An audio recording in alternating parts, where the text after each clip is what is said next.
it's Jen. How y'all doing today? I'm excited to be bringing you a tutorial on how to make a glue book. Now, or how to glue book. It's also a verb. when you participate in this, you are glue booking.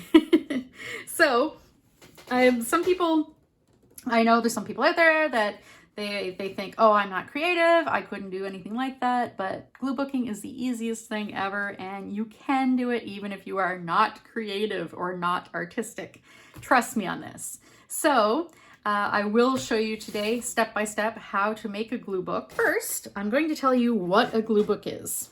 So way back in the day, I know when I was in school in the 80s, we'd have these scrapbooks, they were called. They're like big, long, kind of skinny books made with like yellow newsprint, and we'd use them in class to put like all kinds of little things in, little projects, little stories, you know, stickers from the teacher, things like that. But people have been keeping glue books forever. These ones I actually got in an auction lot. I didn't know that they were glue books when I bought them, or scrapbooks they were called. Now scrapbook has been hijacked, right? Now it's like photo album, you know, artwork journal thing. But it used to be, this was called a scrapbook. So yeah, I got these in an auction lot. I didn't realize, like, I knew there were old notebooks in there, but I didn't know these were in there. So let me show you. See, this is, I have the date? Yeah, 1941-42. So this would have been this person's schoolwork, stories, coloring, and this is one that also different style. So see, there's all kinds of little like magazine clippings, little stories and things like that.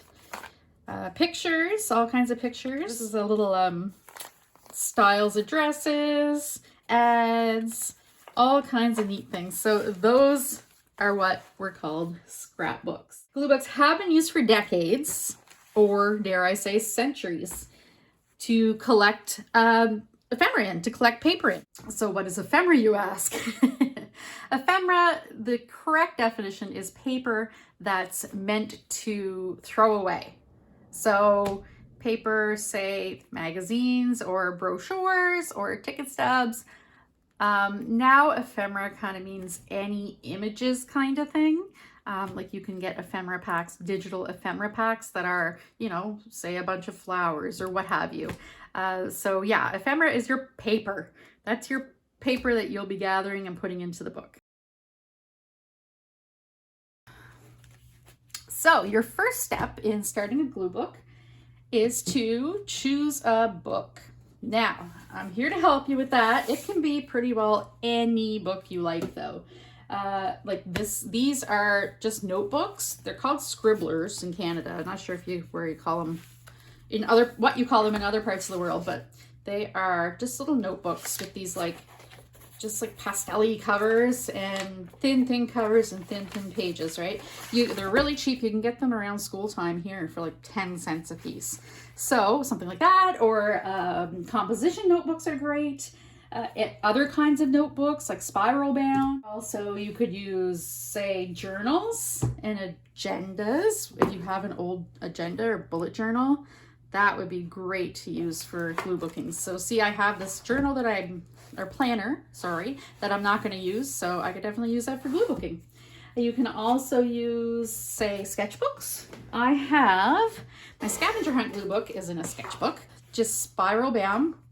This wasn't an expensive book. I got it at an art store and it was student grade or whatever. So it's not, you know, it's not professional grade paper, but it's still plenty thick for glue booking, like more than you need for glue booking for sure. So that was, I think I bought that for like $5, something like that, $5, $6. You can also use, if you don't have any book, just loose leaf sheets in a binder.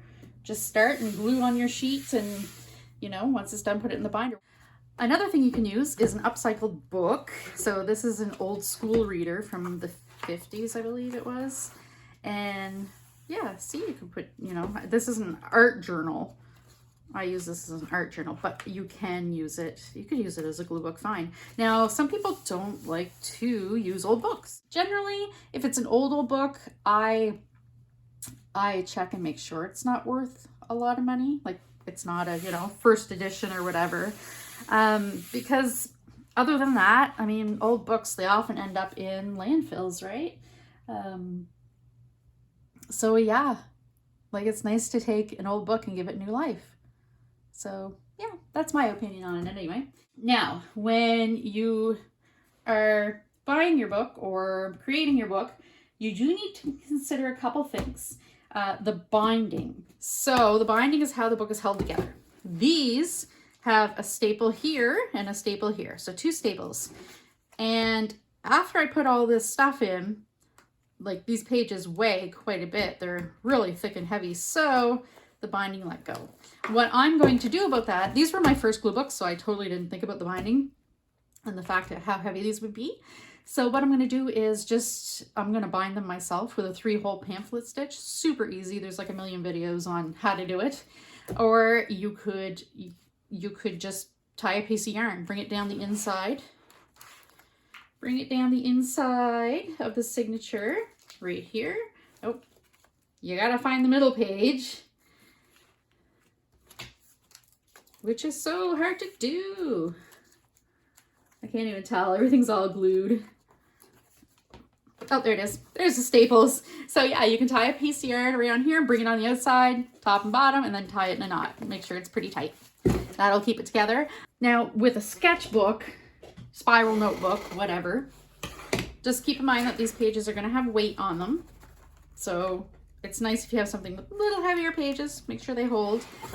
You also, along with the binding, you need to consider how many pages are in the book, because once they get going, this is just a glue book and it's like super thick. Your book is going to become chunky. Like I said, these are a single signature.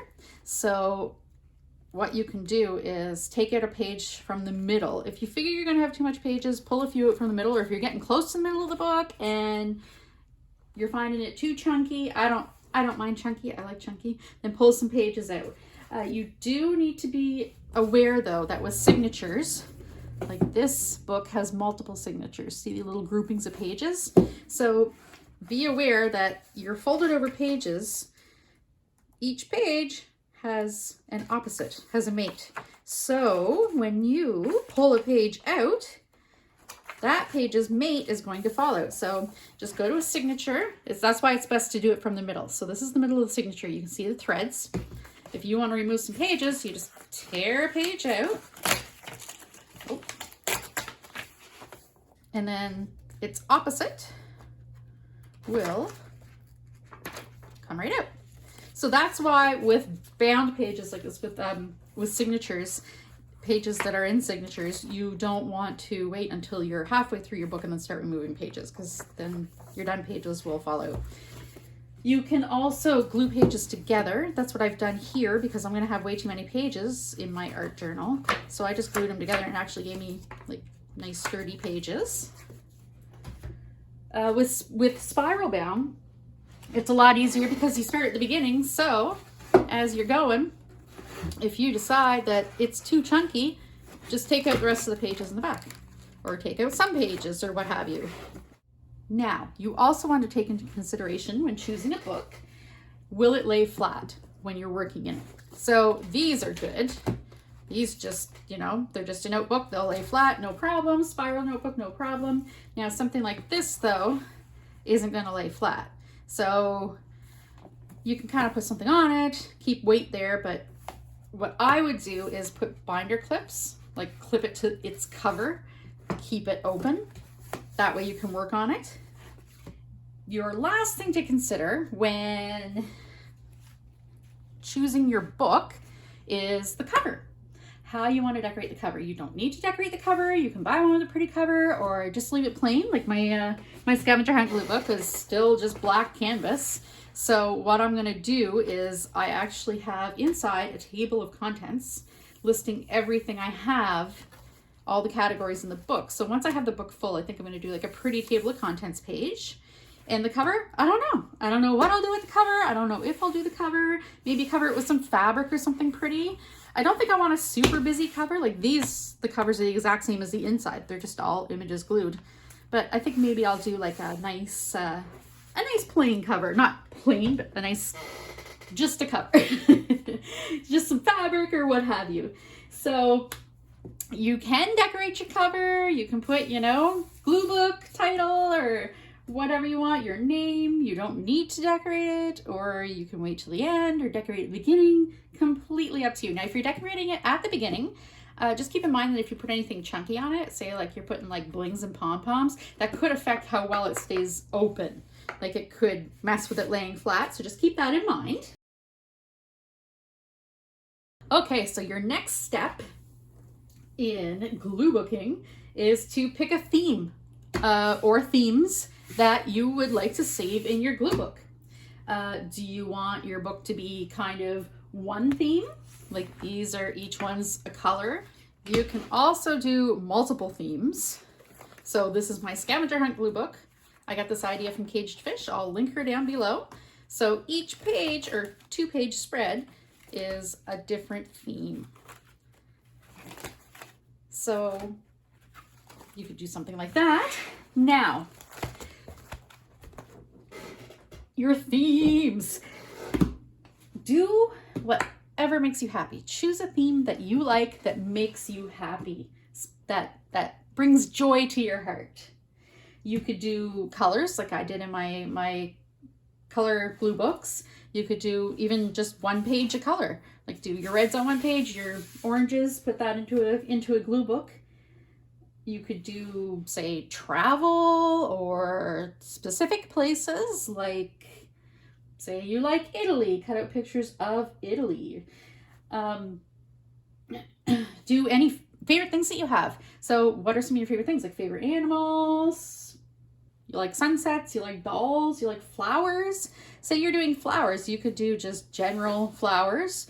You could do different flowers for each page, or you could do a whole book in just one flower, like say roses. If you want to do a whole glue book of roses, you could do that. Glue book roses are actually pretty easy to find in magazines and things like that. You could also do like fairy tale themes or sci-fi. Holidays, you love Christmas, do a Christmas book. Halloween, you could also do letters. I've seen some people do like a page per letter. So your first page is A, and then actually cut out letter A's from magazines, just like ransom notes, and just glue them all on the page. Or you could do a page, say, of things that start with A. So you could have like apples and aardvarks and antelopes all on one page.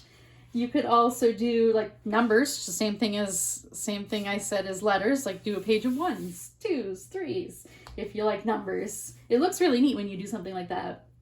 You could also do, say, any fandoms. Like there's a lot of fandoms out there. If you like Pokemon or Barbie or whatever you like.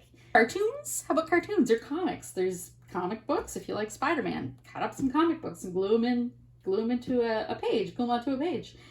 Movies, literature, food, shapes. Yes, literature. So if you didn't want to do pictures, you don't even need to do pictures. Cut out quotes from your favorite authors or poems or all kinds of things. There's no limit to what you can do. Say you like a specific author, I mean, put quotes from them in there, pictures of them from magazine articles, put magazine articles about them in there.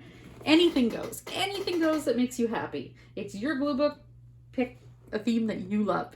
Now, however, if you can't think of what you want to put in your glue book, if you've got no ideas of what you could do for a theme, what I suggest is skip this step for now and go to the next one and start which will be gathering your images. Start looking through magazines and just pulling out images you like. They don't have to be related. Don't worry about that. Pull out images you like. And once you have quite a few, if a theme is kind of emerging, if you see a theme, then go with that. That's great. Or just, that doesn't have to be a theme. They don't have to be related in any way, shape, or form. Just the images you like. Glue them in a book. The theme is images you like. So don't worry about it. It's all about what you want. Step 3, gather your fodder. So this is the fun part. For me, this is the fun part, gathering your images. Magazines are a great place to start. So put a call out to family and friends. Check that you want magazines. Check Check Facebook Marketplace, Kijiji, Craigslist, check all those. Sometimes you'll find someone giving away a lot of magazines or selling them for really cheap. You can check thrift stores. I know usually magazines are pretty cheap at thrift stores. I think at my local Salvation Army, there's something like, I want to say maybe 50 cents, something like that. There are also lots of other resources too. So say catalogs, flyers, junk mail, brochures. Like say you want to do travel, send away to like where you like check and find tourist brochures for places you like. Like I had gotten one from, I think it was St. Petersburg, Florida. And you get these travel brochures and they're trying to sell you on this place. They want you to go there. So the pictures are gorgeous. The one I got, it was big and it was beautiful, like heavy magazine paper. It was just gorgeous, gorgeous. So do that. Send away to places for their travel brochures. So that's free.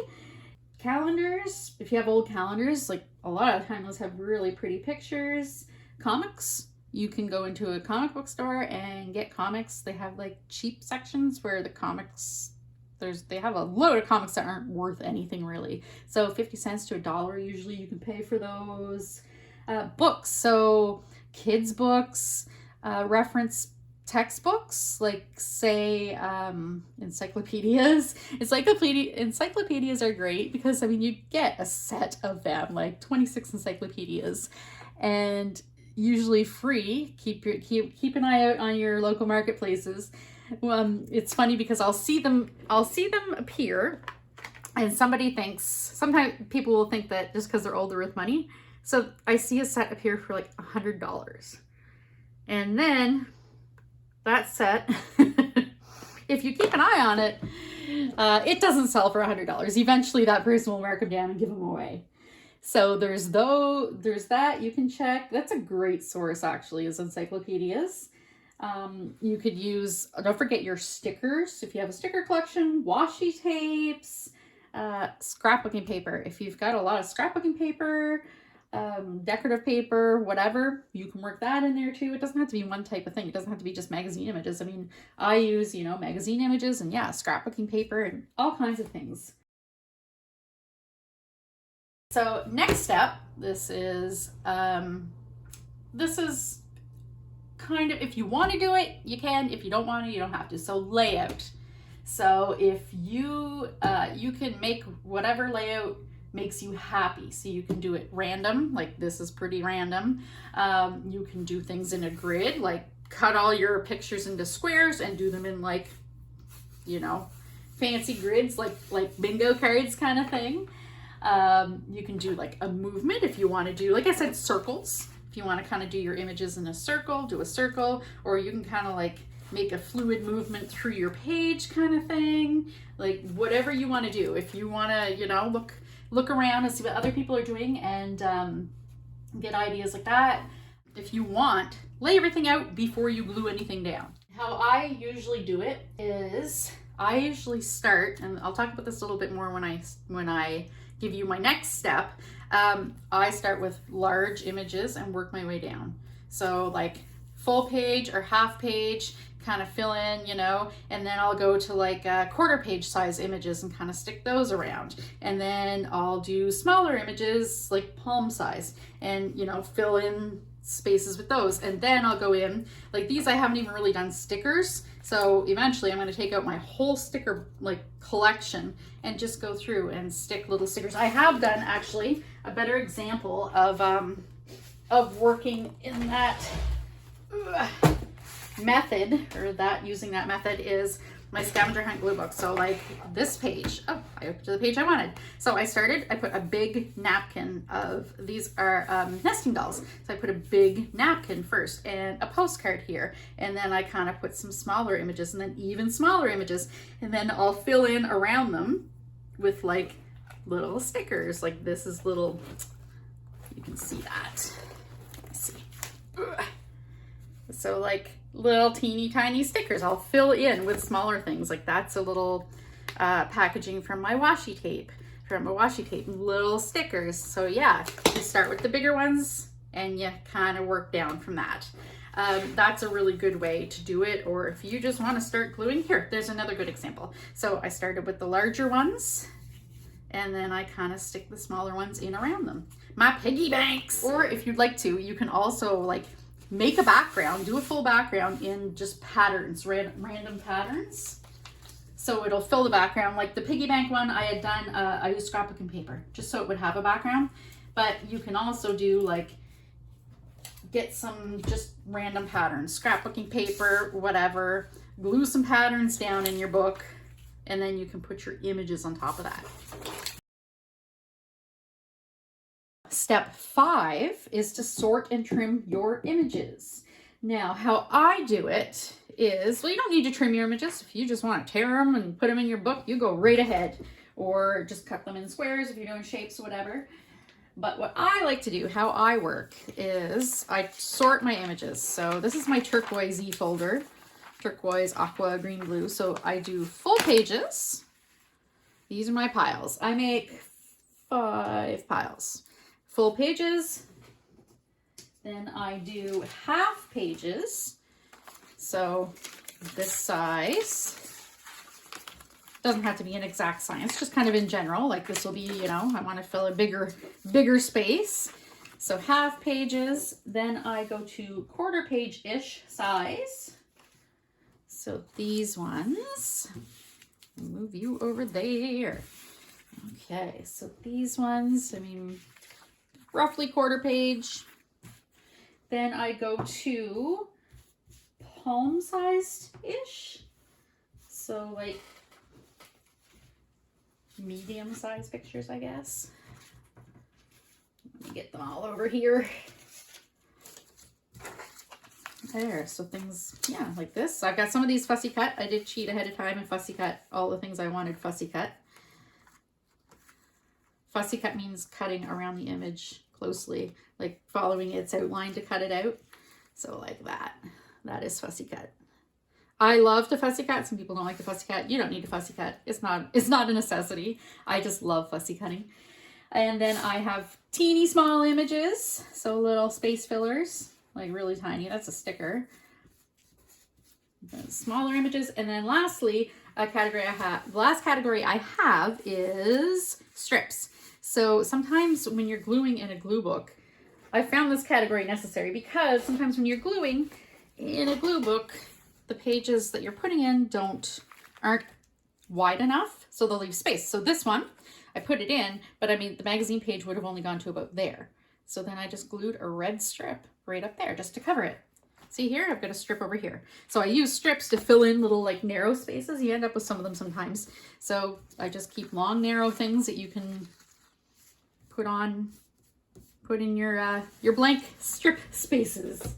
If you don't like the idea of sorting into sizes, you don't want to work by sizes, you can also do it by, I guess, texture or theme. Like I would put background pictures all together, because then you'll glue your background pictures on the page. So any that are just textures and things like that, like this, I put that in the background for sure. This, so you can glue those down, make a background, and then put your other images on them. Okay, last step is to start gluing. Now, glue, you're going to want to keep in mind, you're going to want to dry glue. So a glue stick doesn't have much water content. If you have something with too much water content in it, say your school glues, white glues, PVC glues, they're going to make your pages wrinkle when they dry. So I just use cheap glue sticks, dollar store, you can buy them on Amazon by the box kind of thing. I don't use my expensive glue sticks. I have Elmer's glue sticks as well, which are more expensive, and I keep those for junk journals. But if you're just holding in magazine page images or book images, this should do fine. Double-sided tape would also work if you have one of those like tape guns kind of thing. If you're doing your images in rectangles or squares, that would work great. I probably wouldn't want to mess with it if I was doing my pages, if I was doing my images fussy cut. That would just be a whole lot of headache in my opinion. Okay, so the exception to the glue rule is if you're gluing something in that's heavy, so not paper.